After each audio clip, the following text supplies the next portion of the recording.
Hello again, everybody. I'm your host, Felipe, flying solo today as we are talking about the rookies of the year. This will be our last show before the Thanksgiving break. And as we are counting down to the last few episodes of the Total Bases podcast, wrapping up for the 2021 campaign and looking forward to season 3 in January. All right, we got a couple of people in. I see Melvin already giving me his predictions. 24 hours later after I asked. No, I'm joking. But yeah, we'll get to them. But we will be talking about rookies, hitters, starting pitchers, and relief pitchers. So let's get to it. As always, this is the show that is run by the spreadsheets. So I hope you guys like the spreadsheet, for lack of a better. I don't know. I got nothing for you all. It's a Total Bases podcast. What do you expect? Come on, guys. We come in with the facts. And there you have it. It's the best rookie hitters of the year. I'm still looking to see if there it is. All right, I see it. Make it a little bit bigger. Bam. All right. So it's the 2021 best rookie hitters, minimum 150 plate appearances. At Fangraphs, I believe they were doing 160, but as you guys know, I like to lower the plate appearances down a little bit so I can get more names on the board here. And right off the bat, Randy Arozarena finishing at the top of my list here as the best rookie hitter in all of baseball. Yeah, that's what I just said. And how do we get to this calculation? Well, as always, we like to use the advanced stats. Got a couple of rate stats and a couple of accumulated stats. We'll start with WOBA, weighted on base average, basically linear weights to measure how what kind of hits you're getting. So singles and doubles and triples and home runs are measured differently, and it is calculated in a way that it resembles a batting average for people to grasp it easier. You can check out that definition over at fangraphs.com for more of an explanation and check out the gory math there. But surprisingly, Frank Schwindel of the Chicago Cubs finishing number 1 in weighted on base average, otherwise known as WOBA. So that is kind of surprising. Also, what I did here was I go on a Fangraphs leaderboard, sorted by the statistics I'm looking for. In this instance, it's WOBA, weighted on base average. I sort it. And if, in this case, Frank Schwindel finishing first in that category, he gets 10 points. Connor Joe gets 9 points. Jonathan India gets 8 points. Gavin Sheets gets 7. Arozarena gets 6, and so on and so forth. So Frank Schwindel, Connor Joe, Jonathan India, Gavin Sheets, Randy Arozarena, I just mentioned, Patrick Wisdom, Tyler Stevenson, surprisingly in there, Lamont Wade Jr., Ramon Urias, who I am surprised to see his name show up a bunch of times here. So you could say that he's my surprise of this WOBA leaderboard. And then Brendan Rodgers to round out the top 10 as he and Urias tied for 9th. For 9th. So Ramon Urias, that's the big shocker. I did, when I saw him available in fantasy leagues this past year, I kind of ignored him. I didn't want anything to do with him. Only Urias I want is Luis. But apparently I should have been paying attention to Ramon because Ramon was killing it this year, finishing the season with only 7 home runs in 296 plate appearances. He could, he was flirting with that 10% walk rate, but he hit for a 279 batting average, a 361 on base percentage, and 412 slugging percentage. That's not too bad for a middle infielder like him. That's really not bad at all. Would explain why his WOBA was so high among the rookies. How's his plate discipline? I gotta scroll all the way down on the Fangraphs page on the opposite screen. Yeah, a very patient hitter, like extremely patient. Doesn't like to swing at pitches he doesn't makes decent amount of contact both inside the strike zone and outside the strike zone, and doesn't chase. Just doesn't chase. Yeah, swinging strike percentage of 9.7%. So anything, I think it's still the case that anything below 10% is still really darn good. So good job, Ramon Urias. I will never doubt you ever again. Or maybe I will. I don't know. 27-year-old rookie, though. Well, this either might be the peak or he might be a late bloomer and the start of something awesome and fresh for him. But until we see more of a sample size, I will continue to take a wait and see approach. But you are on my radar. So congratulations, Ramon Urias. So let's move on to the next category, which is WRC plus, weighted runs created plus. It's kind of like this. I think from what I remember, that's basically taking WOBA, but adding ballpark and league factors, and basically anything above 100 is really good. So if you're getting a 110 WRC plus weighted runs created plus, you are 10% better than league average. If you're at 90, you're 10% below league average. So you want to make sure you stay over 100. That's all you need to know about that one. And Frank Schwindel, once again, leading that category. It's getting to the point where we might have to consider Frank Schwindel as a legit starting first baseman among fantasy leagues. And maybe, I hate to say this as a Cubs fan, but maybe even consider him. Oh, man. No, I still think he's a stopgap solution to the Cubs' first base and outfield issues. I think he could play a little bit of outfield from what I remember. I don't trust him, but if he's going to be hitting like this, then you could do a lot worse in the middle of your lineup and for a power slugging first baseman. So there's a guy, Randy Arozarena, finishing second. Wander Franco, kind of a late addition to the season, finishing in third in WRC plus. Gavin Sheets, the big slugging corner outfielder for the White Sox, finishing in fourth, and Jonathan India finishing in fifth. Any surprises? Jesus Sanchez makes his first appearance on this list. And Brian De La Cruz of the Marlins also making an appearance. So the Marlins are going to be well represented on these rookie lists, as you guys will see in just a bit. Offensive runs above, what was it called? Runs above, Jesus, I can't, runs above replacement. Sorry. So this is pretty much the Fangraphs component for their WAR calculation. This is the offensive component of that. And no surprise, this is accumulated stat. And of course, Randy Arozarena, who had like almost 650 plate appearances, if I remember correctly. I might be wrong, but I know he was over 600 plate appearances, finishing in first. No question about it. No surprise here. Jonathan India finishing in second in this accumulating stat. Frank Schwindel finishing in third. Wander Franco making another appearance in fourth. In fifth is Dylan Carlson. Akil Baddoo making his first appearance. Ryan Mountcastle, who came in with a lot of hype this past offseason among fantasy circles and just baseball junkies in general, wondering if this will be finally the year that Ryan Mountcastle puts things together and can be productive, can be the productive power hitting corner infielder / corner outfielder that we all thought he could be. And what were the results here? I mean, 33 home runs. That's pretty darn good. It's the strikeouts a little high, but at least it's below 30%. Strikeout rate of 27.5%. The 232 isolated power. Yeah, the power is legit, you guys. Power is legit. The one concern about him, it is that he only hit for a 255 batting average. And even worse, he posted a 309 on base percentage. So lots of things to work out there if Ryan Mountcastle is to be taken seriously. I mean, those numbers are so bad. They're Nolan Arenado and St. Louis Cardinal bad. Yeah, I said it. Overrated. Ryan Mountcastle.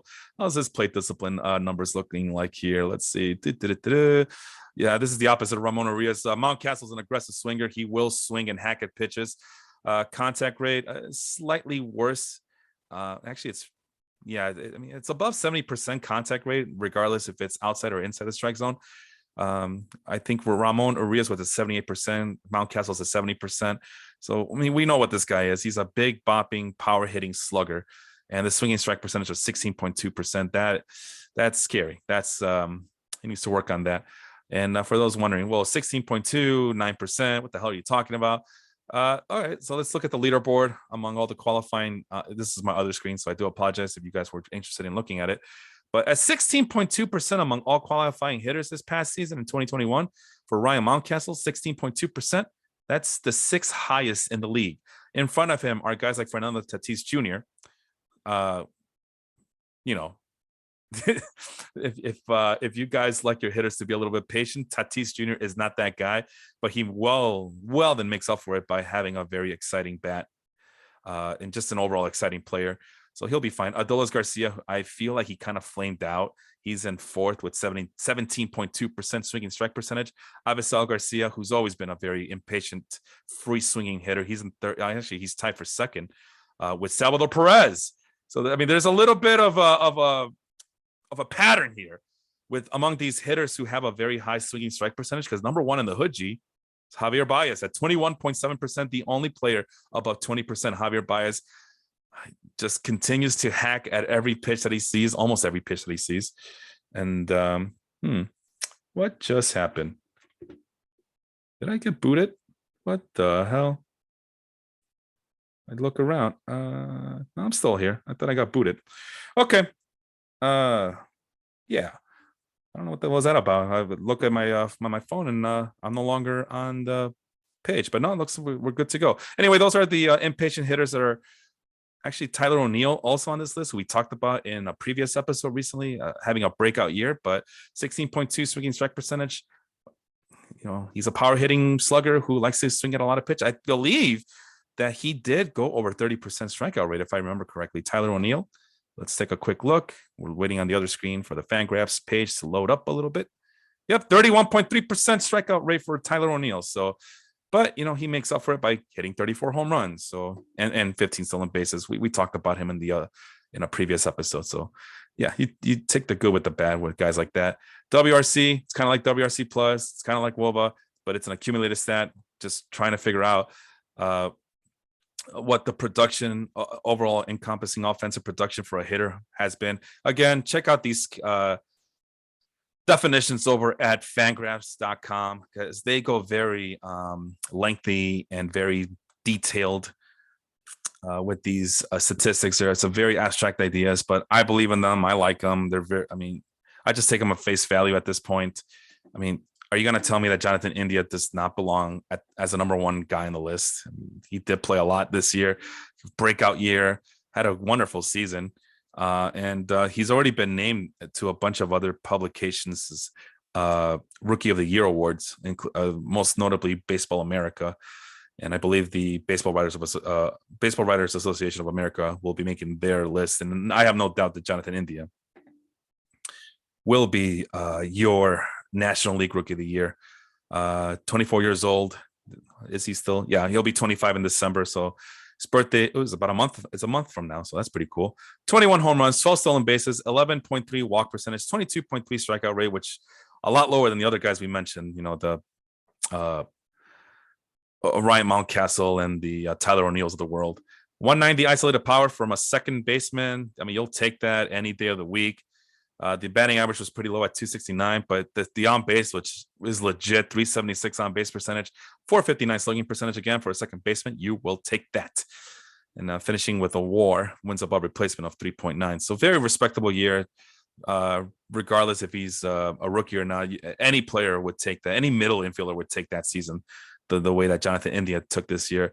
In terms of the plate discipline, very patient hitter, makes enough contact where he's not causing you any deficiencies in that category. 8.9 swinging strike percentage. So the discipline does travel. The discipline does come with results. What's the StatCast? The issue with him is the low exit velocity and a low barrel rate, but it's all right. You know, he just sprays the ball to the gaps and good things happen.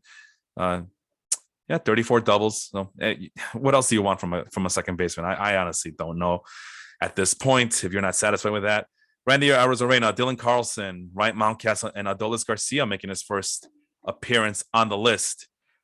A lot of guys are making their first appearance on the list. Pavin Smith, Bobby Dahlbeck, Jazz Chisholm Jr., Tyler Stevenson, who Sean talked a lot about this past year as a catcher to get. We already talked about him in a previous episode, how he finished among the better catching hitters in this past baseball season. Adolis Garcia, though, I thought I could have sworn, I must have dreamt this, or maybe it's real, but I thought he made the All-Star game this year. And I remember not being happy with that. I was not thrilled to see him there because I didn't think he deserved it. I thought he did a lot of, most of his production was a lot through smoke and mirrors. 28-year-old rookie, I guess. 622 plate appearances, 31 home runs, 16 stolen bases. So if you're in fantasy leagues, the counting stats, you will take those in no matter what. But this is the concern right here. 31.2% strikeout rate. Just to get those 31 home runs, he had to strike out 31.2 strikeout. 31% of his plate appearances he struck out. Low batting average at 243. Low on base percentage at 286. Slugging percentage is the only saving grace for him. Respectable, decent 454.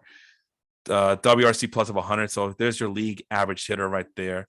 Adolis Garcia, a 2.9 WAR. So yeah, and I don't need to look at anything else about this guy. I can already imagine what kind of hitter he is. I mean, he hits the ball very well. Exit velocity 91 miles an hour. Hard hit rate, according to Statcast, of 45.3%. The guy's a masher, but yeah, 28 years old. I don't know how much more refining he can do at this point, but not gonna hold my breath on that one. Total points. So according to the rankings and the points that they garnered, Randy Arozarena, first place, Jonathan India in second place, Frank Schwindel in third, a distant fourth is Wander Franco. Would have loved to have seen what he could have done with a full season worth of plate appearances. Dylan Carlson and Gavin Sheets are tied for fifth. Connor Joe for the Rockies is in seventh. Lamont Wade Jr., who kind of was talked a lot about during the San Francisco Giants playoff run as someone who kind of saved their season on the offensive side, finished in eighth. Ryan Mountcastle in ninth. And those are the double-digit points getters. Anybody else I'm not going to mention. But if you're on the YouTube page or you're watching this live, you can check out the rest of the list there. So I'll lower that a little bit. There's the rest of the guys right here. That's the single digits guys. So 20 hitters were able to qualify for this list. Only 9 finished in double digits.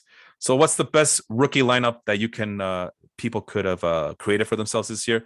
So I didn't ask the other guys for their full list. I wasn't thinking about doing it, but then Austin sent me his full list. So I said, well, if Austin's doing it, I might as well do it. But it's such a last minute thing. It was not fair to ask the other guys. The one thing I did ask for them is to share with me their rookie of the year candidates or rookie of the year winners as they see it. So there's Sean. Actually, that's a clean sweep between Felipe, Austin, and Sean picking Jonathan India as a National League Rookie of the Year. Vince went a little bit differently, went Dylan Carlson. Randy Arozarena, Felipe and Austin picked Randy Arozarena as the American League Rookie of the Year.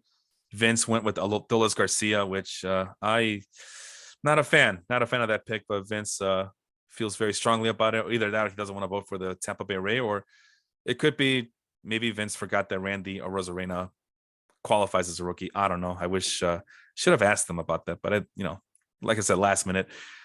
Sean doesn't have American League Rookie of the Year because his AL Roy is a pitcher, which we'll get to in a bit. But here is the best rookie lineup you could have created for yourself this past season in 2021. Tyler Stevenson is your catcher. At first base is Frank Schwindel. Second base, Jonathan India. Shortstop, Wander Franco. Third base, Patrick Wisdom Teeth. Your outfield is consistent of Randy Arozarena, Dylan Carlson, and here's where Austin and I differ. Connor Joe, I have as my third outfielder. Austin has Adolis Garcia. My utility spot goes to Gavin Sheets, and in this situation, utility means just basically an extra hitter. Gavin Sheets is my power hitting utility guy. And Connor Joe for the Rockies, who also had a pretty good year, is the utility guy for Austin. So it looks like the only difference is I have Gavin Sheets on my team, and Austin has Adolis Garcia on his team. Before I move on to the best rookie starting pitchers, you know what? Let's go ahead and there you go. Let's go ahead and show off that spreadsheet a little bit for everybody who is watching live or on YouTube. There it is. The freeze is on. So take a look at the names. I'm going to sip a little bit of this tea as I take my first drinking break. Hold on a minute.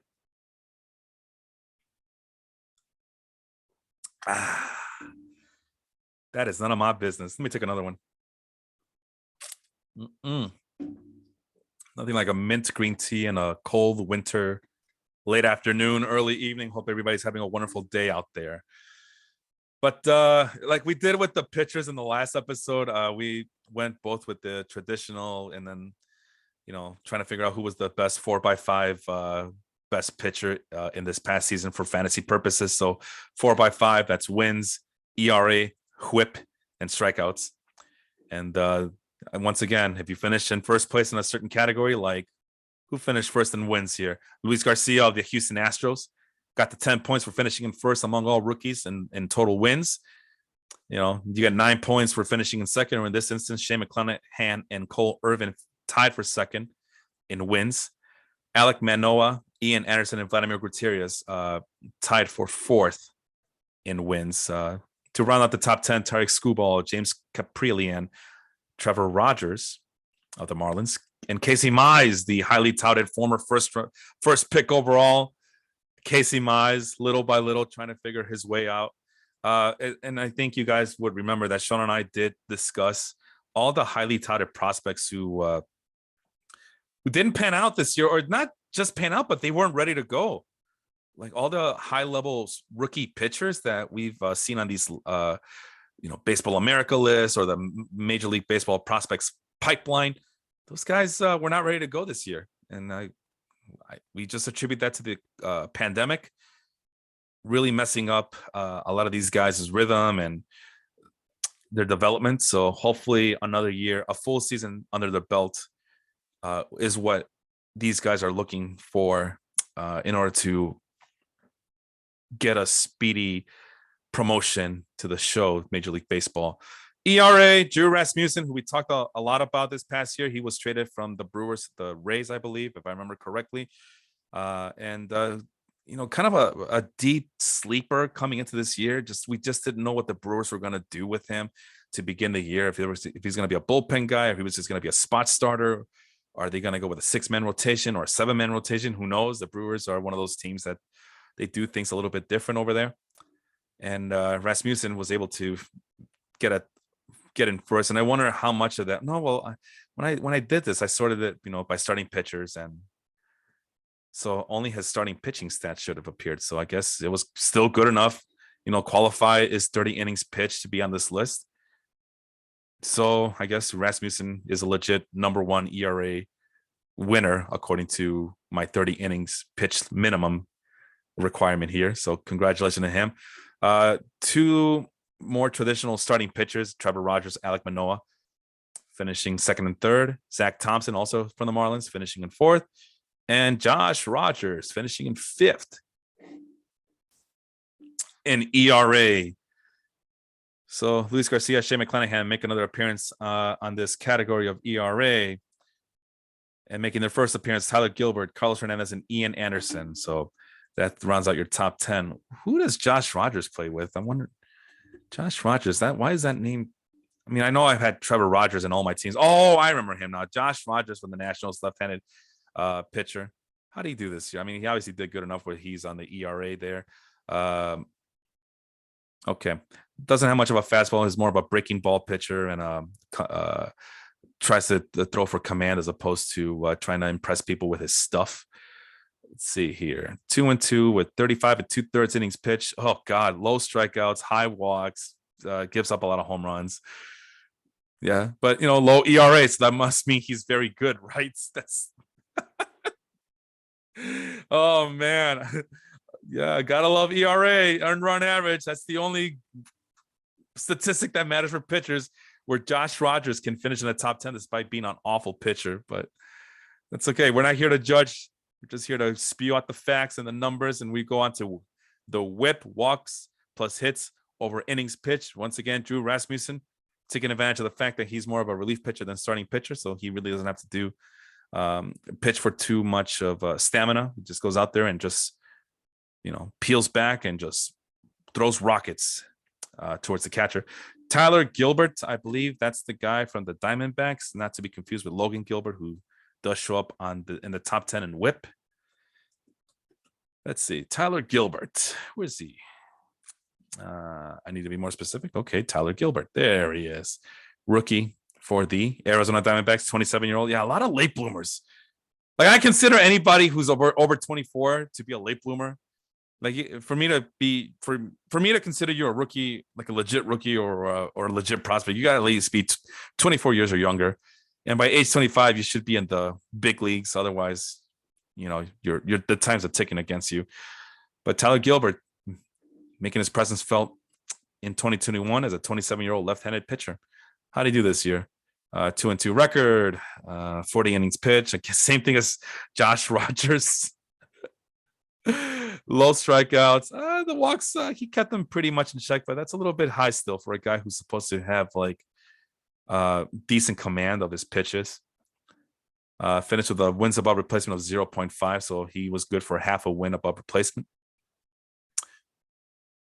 Yeah, in a minuscule 3.15 ERA, so that is a saving grace that he has a very low ERA, despite the fact that he doesn't have anything else that's impressive about him. But he comes with a low whip, so he must have been doing something right. Right.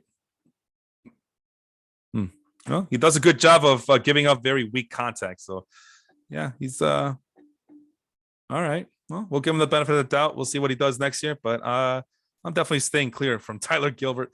Alek Manoah finishing in third. Huascar Yanoa making his appearance. I love this guy, but man, he needs to keep his feelings in check. He's the guy who broke his hand after getting frustrated, and he punched the wall, broke his hand, and missed a big chunk of the second half. Made it back in time for the Atlanta Braves championship run. But yeah, that's a guy I'm going to be looking out for. I really like him. I love his stuff. He throws in the high 90s. Can't wait to see what he does next season, and hopefully he's matured to the point where he's not punching walls anymore. Tanner Hoek, this is a guy we talked about from the very beginning of the year, season 2 of this podcast. We've been talking about him like, hey, the Red Sox, what are they doing? They need to give this kid a chance and let him flourish, because he's better than any starting pitcher that the Red Sox have. I mean, Tanner Hoek or Martin Perez. I'm sorry, I'll take Hoek all day, every day. So Hoek makes a list. Anybody else? We mentioned Zach Thompson. I think he's also one of those late bloomers as well. And that's going to be a theme. I mean, like I mentioned, the highly touted prospects were just simply not ready. A lot of them were still in Double-A and still needed a lot of seasoning, a lot of polish. Zach Thompson for the Marlins, 28-year-old. He just turned 28, so he was 27 during the season. Right-hander, big guy, 6'7", 230. So, I mean, he fits that stature that Felipe is always looking for. He's a big starting pitcher, big hoss over there. But does have a little bit of problem with the command, low upside, but a really good fastball and slider mix. So just wondering if that'll actually travel into next season. Finished with a 3-7 record, 75 innings pitched in between starting roles and relief appearances. Finally, we see a decent K per 9 of 7.92 per 9 innings, 3.36 walk per 9, which is a little bit high. I always want those to be below 3.00. But for a guy who strikes out that many guys in only his first season, you'll take it. You'll take the 3.36 walk per 9 innings. Doesn't give up too many home runs per 9 innings, I should say. And the advanced, at least the field independent pitching does agree that that his ERA actually is indicative of his skill set or how good he really is. What's the StatCast? Yeah, gives up very low level contact, doesn't give up the big play, so to speak, to use a football axiom. So yeah, there's Zach Thompson. So keep an eye out on him, see what he does for next season. Logan Gilbert making his first appearance on the list. Logan Gilbert, a very highly touted pitching prospect for the Seattle Mariners. Another one of those guys that has very good control and command of his pitches.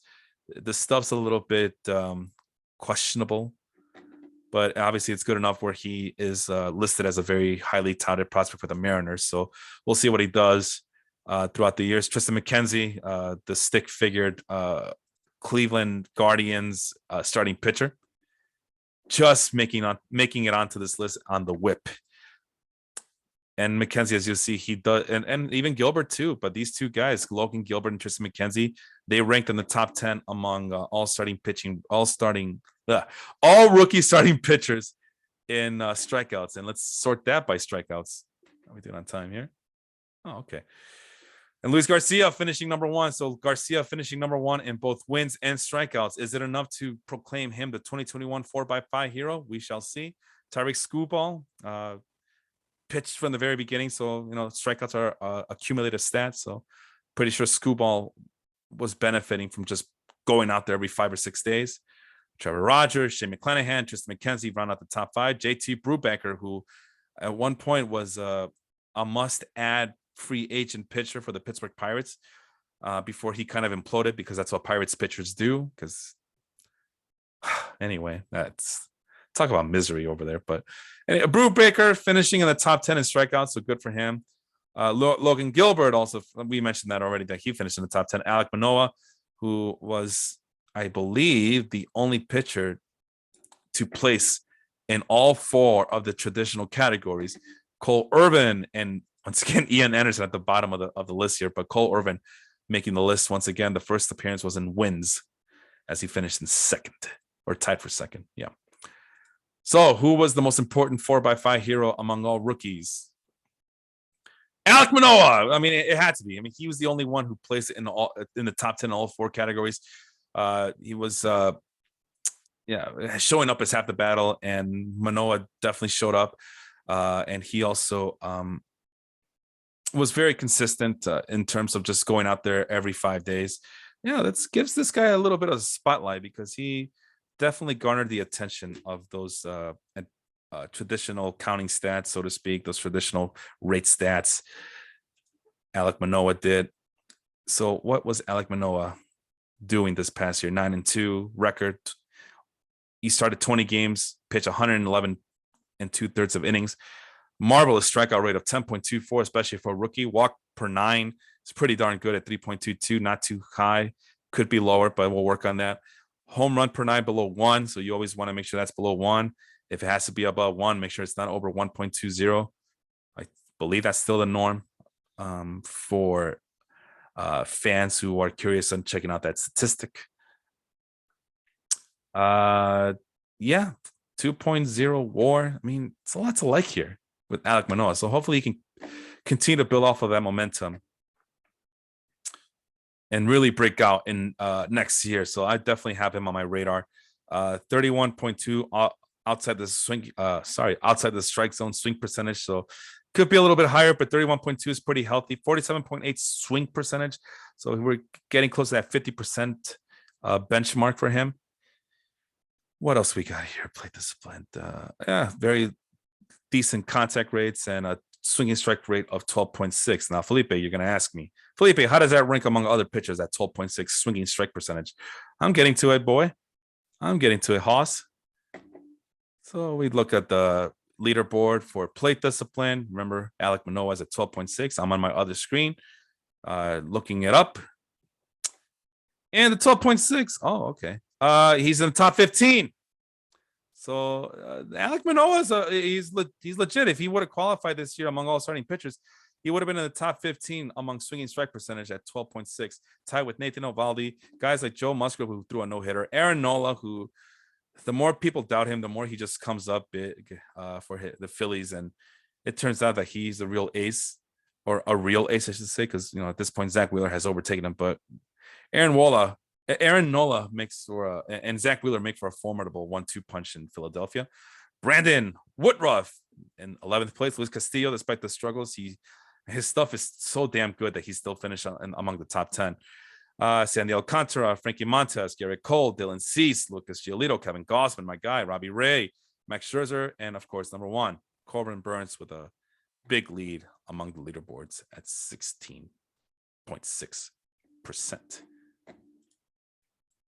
Others on the list: Luis Garcia, Trevor Rogers, Shane McClanahan, Drew Rasmussen. If you don't like Drew Rasmussen, there's always Tariq Skubal to put in your top 5. And Tyler Gilbert, Cole Irvin, Zach Thompson were the only other guys who finished with double-digit scores there. Let's go over to the Fangraphs war. So this section right here is column HIJK. That's more of the advanced statistics. And Trevor Rogers, number 1. Trevor Rogers was having himself a great season, and then he mysteriously disappeared for, I believe it was personal reasons.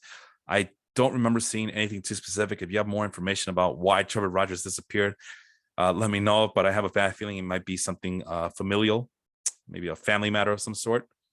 But I mean, he did come back and pitch some more to finish the year. But yeah, I don't think he's one of those guys who's going to be happy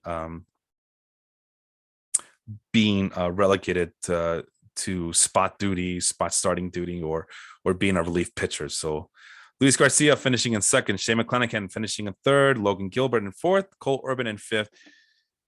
Any names? Dane Dunning making his first appearance. Dane Dunning, the former White Sox pitcher who was traded in the Lance Lynn deal, I believe, to the Texas Rangers. I never believed in him. I still don't, but hey, he makes the rookie starting pitching list because he finished in the top 10 in Fangraphs WAR. Field independent pitching, for those who don't remember, that's basically how many strikeouts can a pitcher get, how many walks can he limit, how many home runs can he limit, how many hits by pitch can he limit. So yeah, can't do much of anything.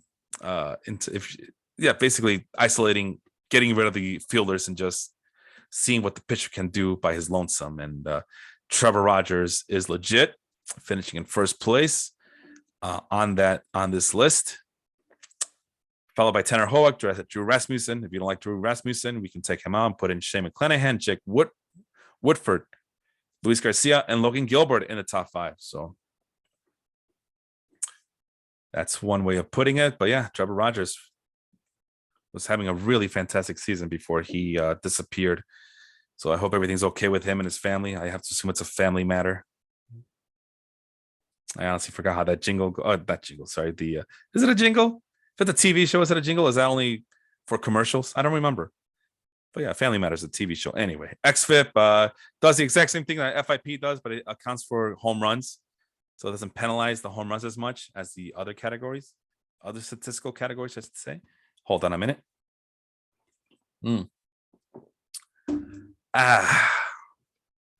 Smells like controversy. Tanner Hoek.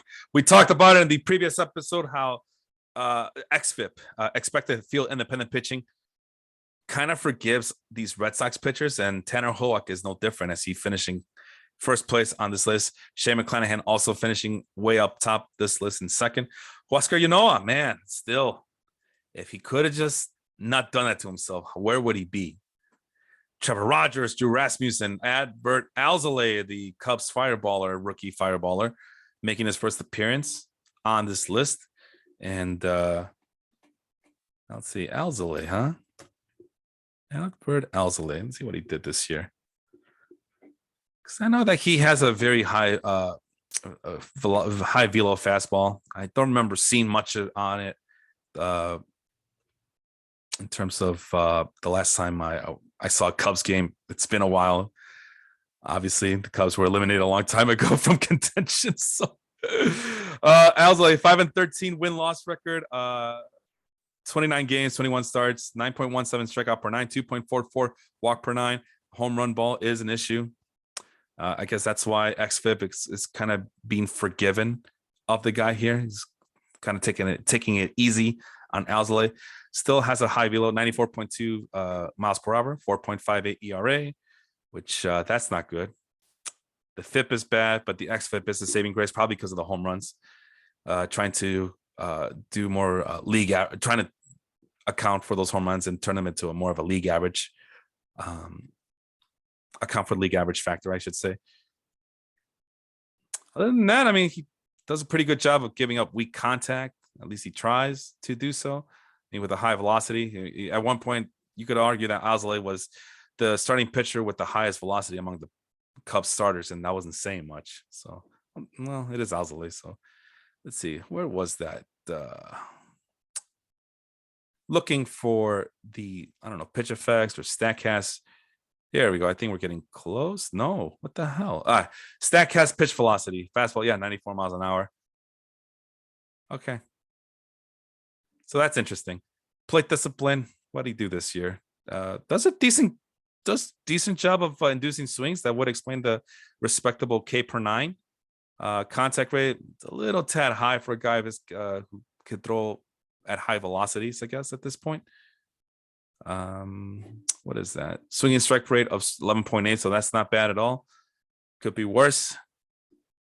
So we shall see if Alzolay becomes a bright spot for this pathetic-looking Chicago Cubs team that's heading into next season.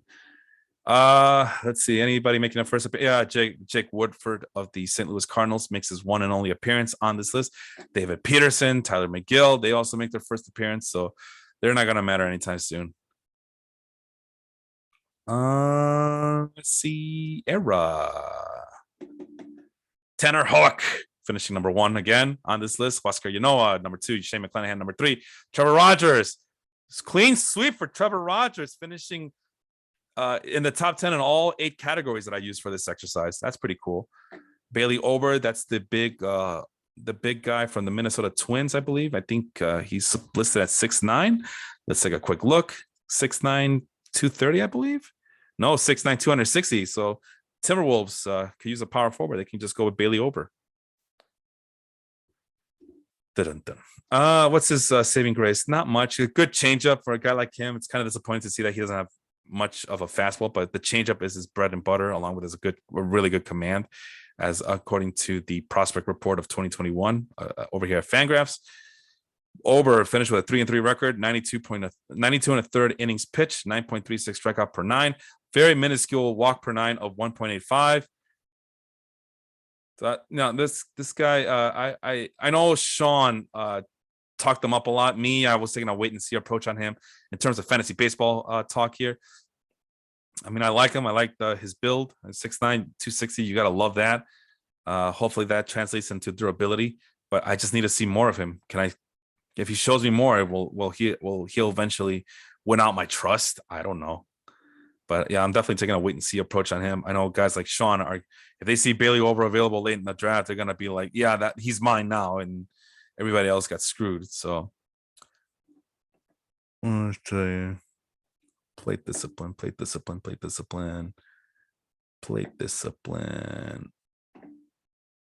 Oh yeah, induces plenty of swings. 11.4 swinging strike percentage.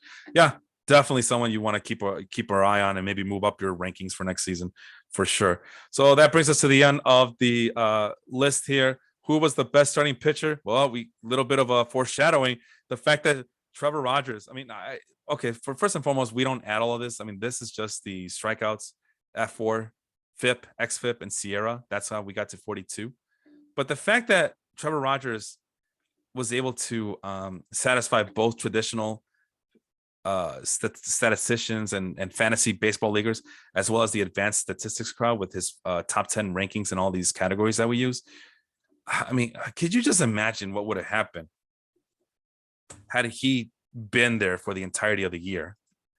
I mean, I guess we'll never know, but that would have been awesome to see Trevor Rogers just completely obliterate. I mean, we might be talking about a guy. I mean, it's hard with Jonathan India, but he just doesn't miss those games. Maybe he gets some strong consideration for National League Rookie of the Year. So keep an eye out on him as well. Shane McClanahan finishing in second, Tanner Hoek in third. Those are the 3 pitchers that finish above 30 points on this list. Luis Garcia finishing in fourth. Logan Gilbert, Oscar Yanoa, Drew Rasmussen, Tariq Skubal, Alek Manoah. These were the only pitchers that finished above the top. Who finished above 10 points or more on this list. Tyler McGill and Cole Irvin with 8 points each solidify and round out the top 10 of this rookie spreadsheet. Brings us our next topic. So I'm just trying to make this a little bit bigger for all the people watching live. Who is the best rookie rotation you could come up with for the 2021 season? And we pretty much have the same list. I believe it's the same list. I think the only difference is I have Alek Manoah on my list, and I guess he went with Logan. No, he has Logan Gilbert. What am I missing here? All right. Oh, Drew Rasmussen. Right. Yeah, I didn't include Drew Rasmussen on my list, but my list consists of Trevor Rogers, Shane McClanahan, Tanner Hook, Luis Garcia, Logan Gilbert, and Alek Manoah. Austin has the same guys basically, except for Drew Rasmussen. He does not have Alek Manoah. I feel like you got to reward Alek Manoah for being the closest we have to a workhorse in terms of rookies. And he did that. He showed up. It was, from what I understand, he was given the opportunity to start in Toronto. And he took advantage of it. And he was able to make my list for sure. So, and I think people are going to remember him for next year as well, especially on a very good Toronto Blue Jays team. Let's look at the rookie relief pitchers. But before I do, I just wanted to take a break in the action. I just wanted to do something different here. That's something I haven't done in a while. Oh, more people are tuning in. Phil. Oh, hey, Phil. My name's Felipe. How you doing? Phil from where's he from? Northwest Illinois, somewhere around there. Johnny Gio, our baseball group's chef. He's also watching for a bit.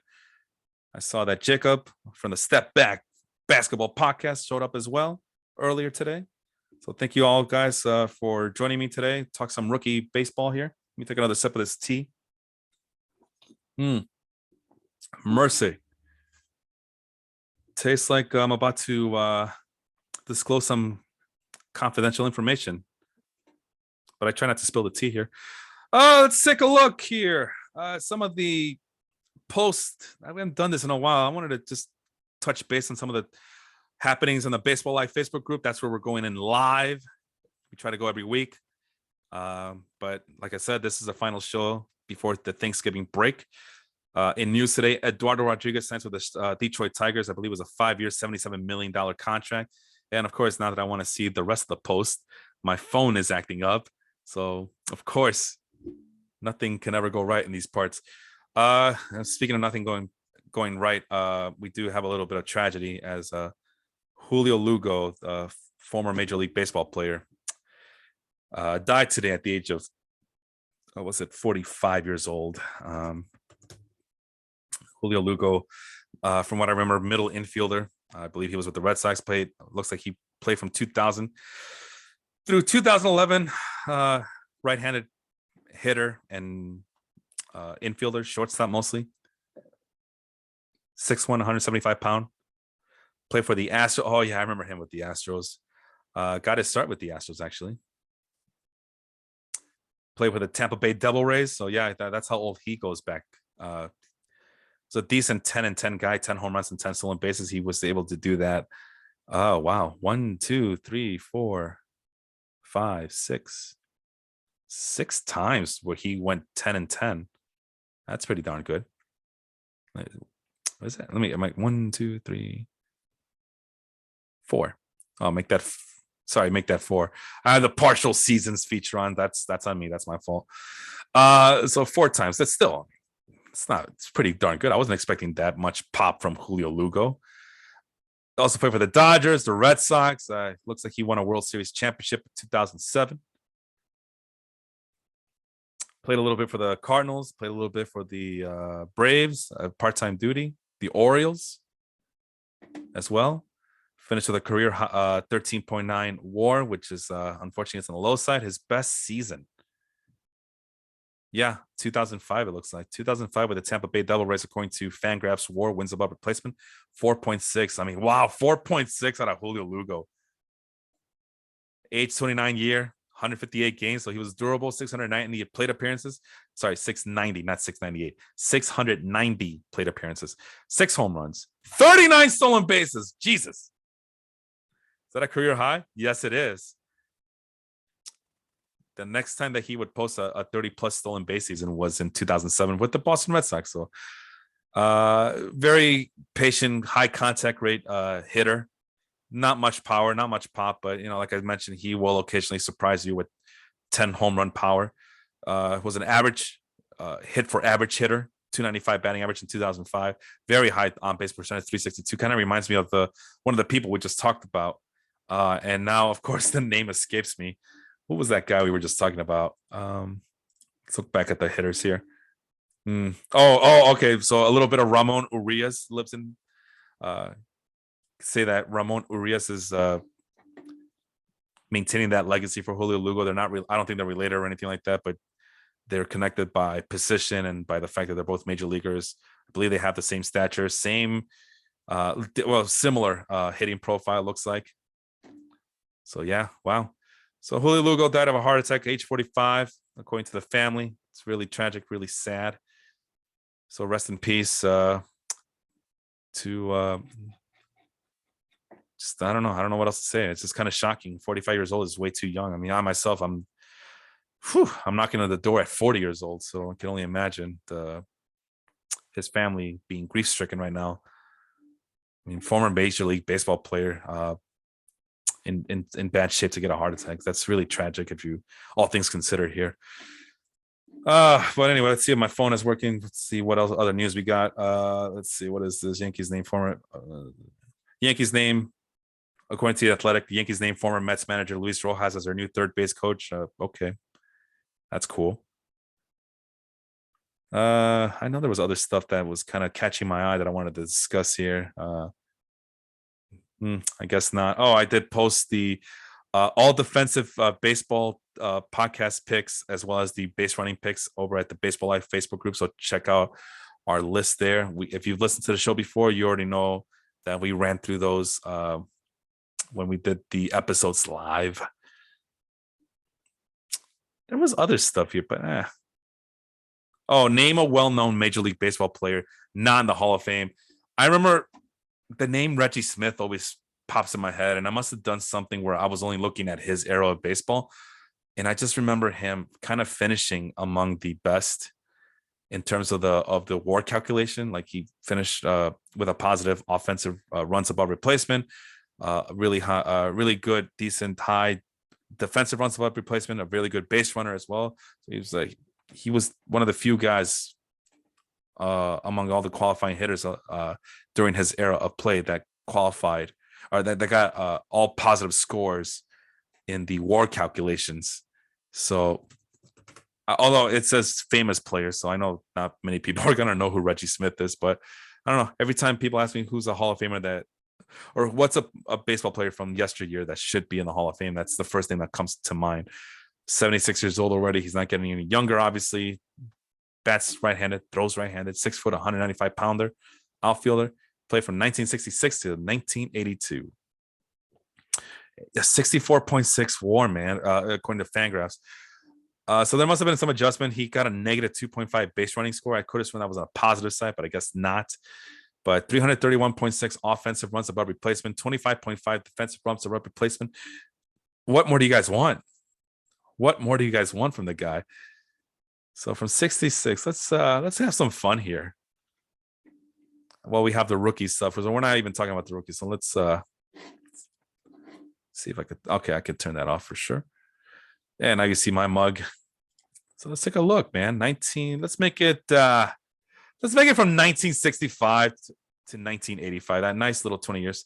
No, you guys are not satisfied with it. Okay, let's go 1960. Let's just go crazy here. 1960. If I could find it on the Fangraphs machine. 1960 to 1985. So nice 25-year sample size. Where does Reggie Smith's 66 WAR rank in the grand scheme of things from that era? So typical, Hank Aaron at number 1, Joe Morgan, Carl Yastrzemski, Mike Schmidt, and Willie Mays run out the top 5 from that era from 60. What was it? From 1960 to 1985. And Reggie Smith, during that 25-year span, ranked 17th overall in terms of Fangraphs WAR at 64.6, finishing ahead of guys like Willie McCovey, Willie Stargell, Harmon Killebrew, Joe Torre, Dick Allen, Billy Williams, Gary Carter, Tony Perez. Got some Hall of Famers on that list, finishing just a little bit behind George Brett. So Greg Nettles also was a pretty darn good player in his own right as well back in the day. But yeah, Reggie Smith's always the guy that, why not give him a chance? I mean, 314 home runs, that's not saying much, but kind of consider that he was, most of his prime was spent during that pitching dominant era of the late 60s, early 70s. So he was a casualty of that, but 314 home runs from a really good outfielder, that's not too shabby. I imagine that he was a sort of a athletic kind of outfielder. I didn't get a chance to watch him play, but that's how I envision him.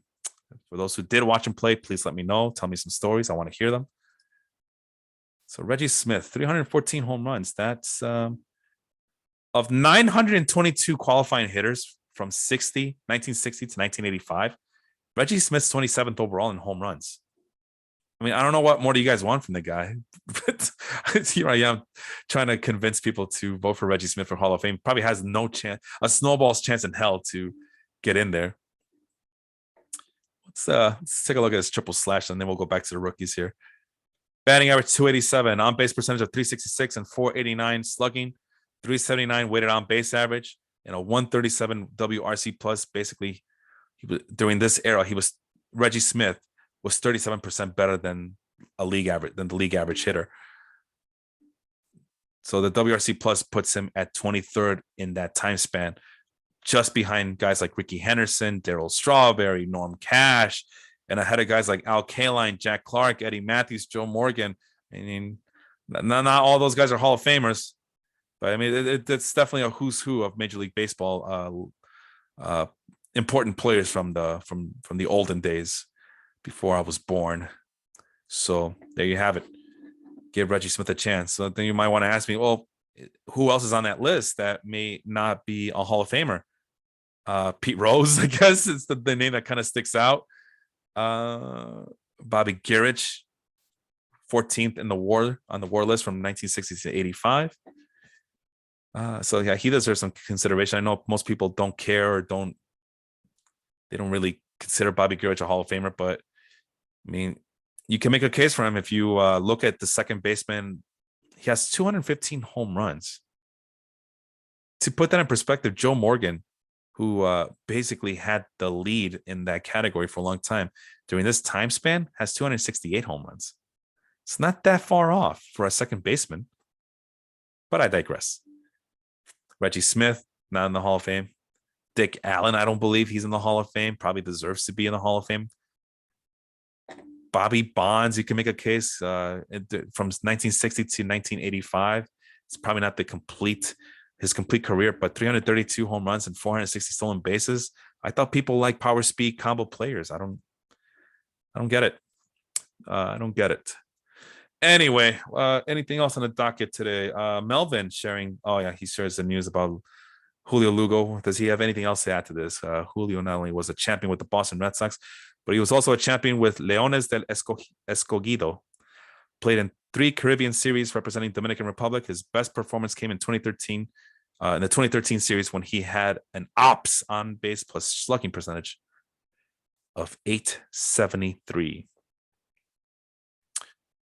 Dong City will be on Wednesday night. Vince and Henry are back, so they'll be carrying the baseball load for a little bit while I'm gone. I'm kind of curious to see if that's their last show of the month as well, or even the year. I know that they've been known to take longer breaks during this time of the year. BaseballRumors.com has an article about Shohei Ohtani opening up about all the losing with the Angels. I hope he continues to get used to that. So it looks like that Angels team's not going to win anything anytime soon unless there's a Mike Trout and Anthony Rendon can stay healthy and they catch lightning in a bottle in the pitching rotation.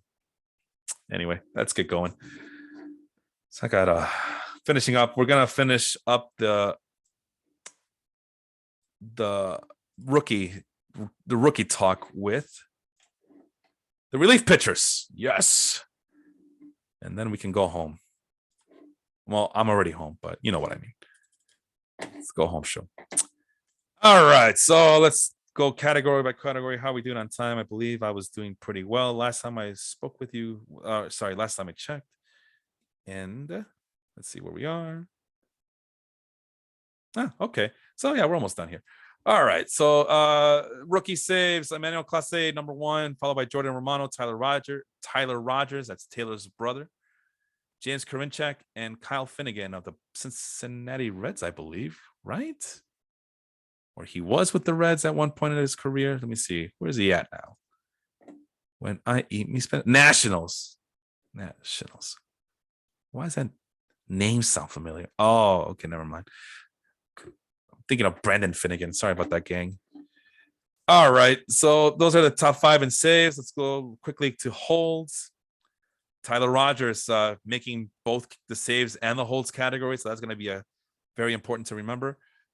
Genesis Cabrera for the Cardinals. He showed up a lot on the Major League best relief pitchers of 2021, regardless of rookie. So Cabrera making his presence felt even as a rookie among all relief pitchers. Devin Williams, he was on the list last year. He's on the list this year, so I guess he somehow qualified for rookie status this season. Anthony Mishvitz. See, is he still with the Mariners or the Blue Jays? I don't remember. It's like, the baseball regular season ended, and I'm forgetting all these guys. Seattle Mariners. Okay. And Cody Hewer, I believe he's now with the Cubs. I believe he's in that trade for Ryan Tepera or Craig Kimbrell or somebody. I don't know. So the Cubs got an arm back. He got an arm. Yeah, that's it. Cubs. Interesting. Let's see here. Yeah, didn't pitch with the White Sox last year. Anyway. So we added saves and holds here. Tyler Rogers finishing in first. I mean, you're gonna rank in both categories. It's an easy win for Tyler Rogers, but Emmanuel Clase is right there as a leader in saves. So we'll see how that translates to the rest of this list. Let's go to ERA, earned run average. Emmanuel Clase dominating with his 100-mile-per-hour cutter along with his 100-mile-per-hour fastball. I mean, I can't wait to see more of him next year, and maybe he'll have more of a defined role in the bullpen. But it is Cleveland does things a little different. They take pride in just being able to have that kind of pitching flexibility with all their pitchers. Louis Head, who's he from again? Is that the Royals or the Tampa Bay Rays? Who's he playing? Who did he play with last season? Oh, the Marlins, Florida team. No, why is he? Oh, okay. Did he? Oh my God. Okay, so Louis Head was traded from the Rays to the Marlins on Sunday in exchange for a player to be named later. And my favorite player of all time, cash considerations. So Louis Head, now a Marlin, but 31-year-old rookie for the Tampa Bay Rays. Okay. How's this stuff looking? Statcast, okay. I was looking for pitch velocity. I'm kind of interested to see that. Statcast velocity, 93.7 miles an hour, and is equipped with a slider and changeup. So, okay. Did not expect him to be on that list. Garrett Whitlock, there's a guy I expect to be on the list. Garrett Whitlock, making his rookie presence felt this year. Jordan Romano and TJ Antone. I know Sean was very high on him coming into this 2021 season. So if ERA is everything, he did finish in the top 5 there. The whip. Louis Head again with the low whip. How low are we talking about here? Lou Head. 0.86 whip. Wow. Okay, that's impressive. See what he does next year. I mean, the strikeouts are a little low, but hard to argue with the command and control that Louis Head is able to bring to the table. TJ Anton making his presence felt again on the whip. Jake Brentz, I believe that's another Tampa Bay Rays pitcher. Let me double check that for you guys. Jake Brentz. Oh no! Oh, he's the Royals. Okay, so yeah, we were expecting to get a big year from Josh Stoutmont, which I guess we technically did. But Jake Brentz is the one with the low rate stats, the traditional low rate stats in ERA and WHIP. Emmanuel Clase, not to be outdone, he also ranks on the WHIP list. Tyler Rogers also making his presence felt, along with Jorge Alcala of the Twins. Let's go to strikeouts really quick. Devin Williams, of course, no surprise there. Jordan Romano, Garrett Whitlock, Michael Kopech. I mean, these are guys that we expect to see. James Karinchak, guy is equipped with a very high fastball. All these guys are pretty much are equipped with high fastball velocities. So 4x5 heroes. So basically, the ranking, the points rankings and saves and holds. I'm sorry, saves, because it's 4x5. So if it's a rotisserie league 5x5, you only care about saves, whip, wins, ERA, and strikeouts. For relief pitchers, it's saves, ERA, whip, and strikeouts. That's what makes a 4x5 hero. So who finished number 1 on the list here? Emmanuel Clase. Emmanuel Clase with 27 big points and just ahead of Jordan Romano, who also had a really good year this past year. Louis Head, Tyler Rogers, TJ Anton, Garrett Whitlock, James Karinchak, Devin Williams, Jake Brentz, David Bednar. I was kind of surprised to see his name show up a lot. I kind of slept on him this past year. Probably because he pitched for the Pirates this year, right? So, if you pitch for the Pirates, you must be awful. But David Bednar proved otherwise, because he's going to show up a lot when we get to the advanced stats. But those are the top 10 pitchers, the only 10 pitchers who got double-digit points on my list. Let's go over to the Fangraphs WAR. Excuse me. But before we do, David Bednar, 61 games played, got 3 saves to for his troubles, 60 and 2/3 innings. Okay, he's a right-handed relief pitcher, 27 years old. Actually, 26 this past season, 27 in October. 6'1", 245, so husky guy. Limits his home runs, very good strikeout per 9, 11.42 strikeout per 9. Very high velocity, fastball velocity, 97 miles an hour. Good ERA, good fit, good, just good advanced stats. You know, it's really gives up a lot of weak contact according to his exit velocity of 87.2 miles per hour. What's he doing in the plate discipline department? Oh yeah, that's what we're looking for. 53.5% swing percentage and a 15.5 swinging strike percentage as well. Low contact rates. I mean, what more do you guys want? 53.5 swing percentage. Kind of curious. The big picture aspect of it. Where does that rank him among relievers? The 53.5 swing percentage. So that's basically every other pitch he's inducing a hitter to swing at his pitches. And at 53.5, yeah, top 10. Guys like Jake McGee, Liam Hendricks, they're at the top of this swing percentage list. So Manuel Clase at number 6. So yeah, that's what you want to see. You want to see those guys with the good stuff inducing lots of swings. Where was I? I was, the F4. Was it F4?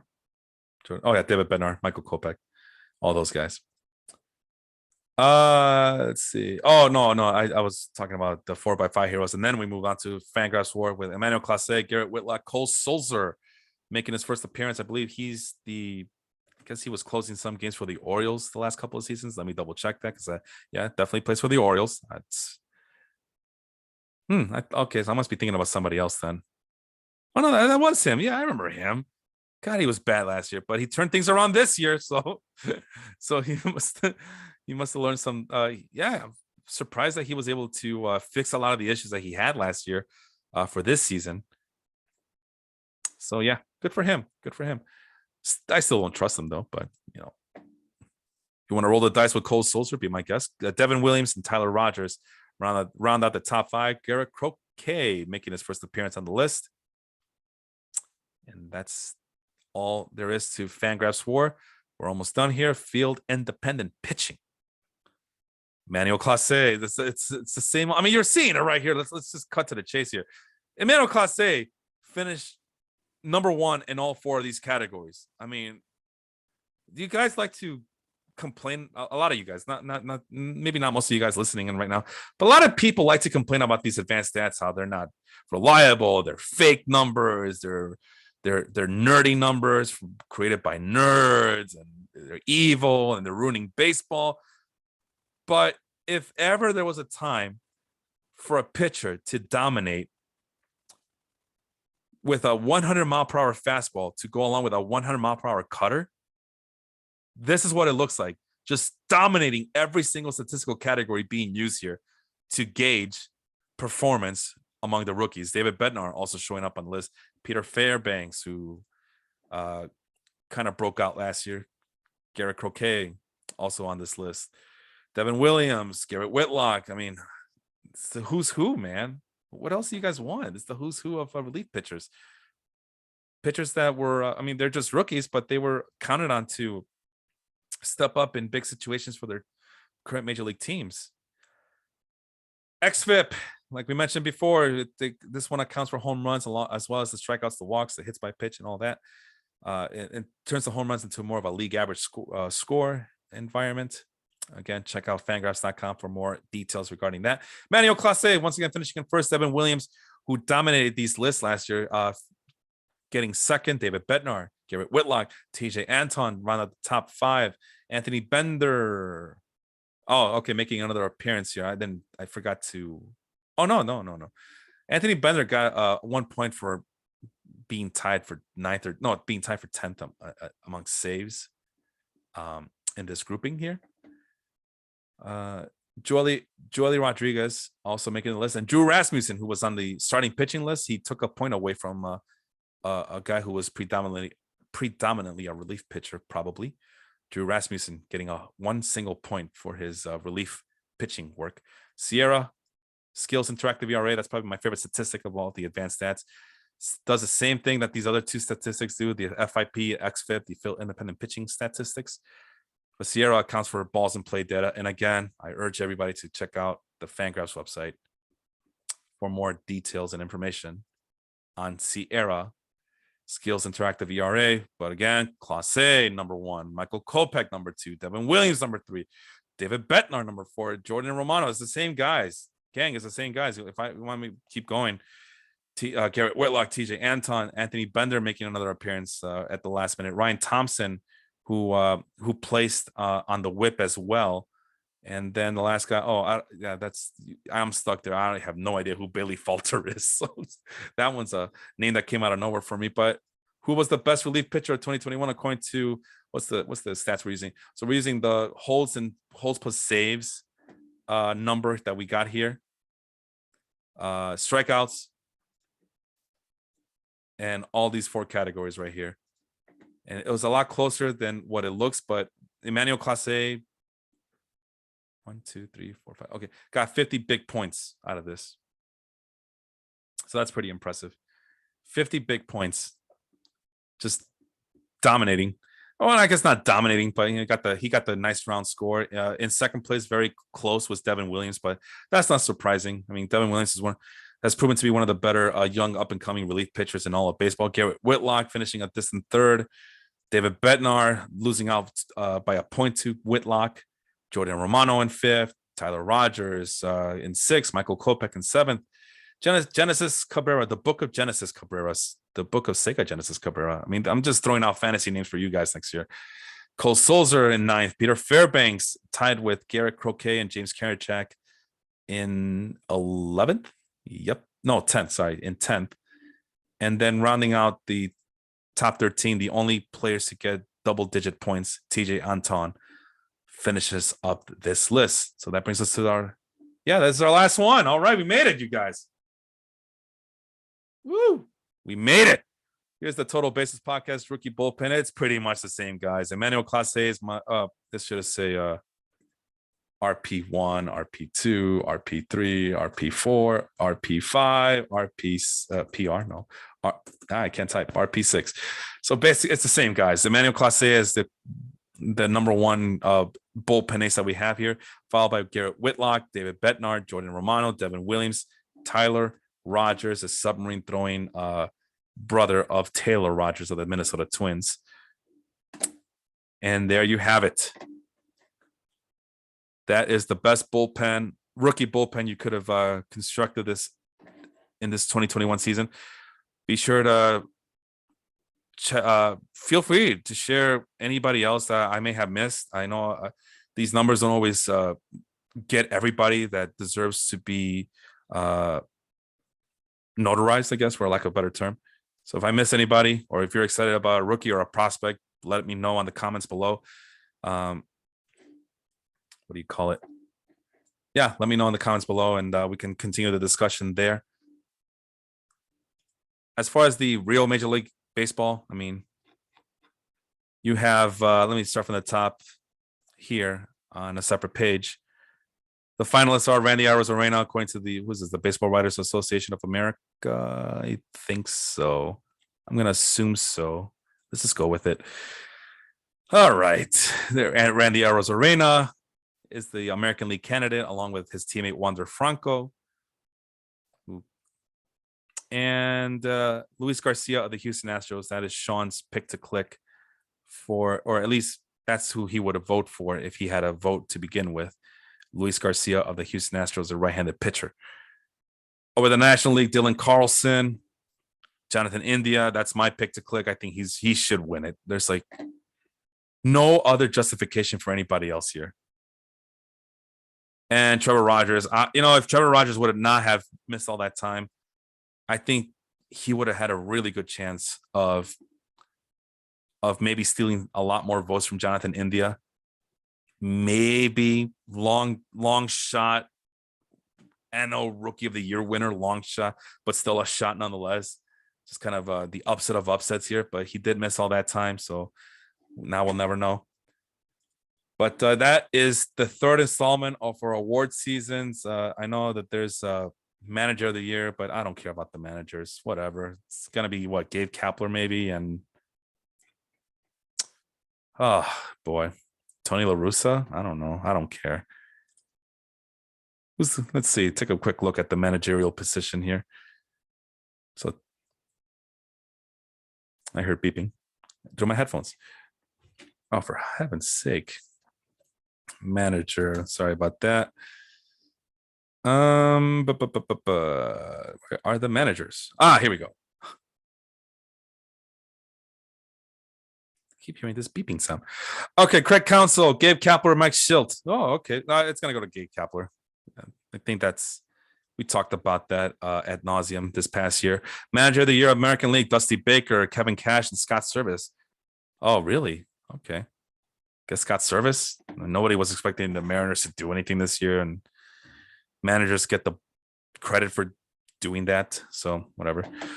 As mentioned before, this was part 3 of our 3-part series about the awards. We did the hitters, we did the pitchers, we did the rookies. Actually part 4 actually, because we also did the defensive players as well.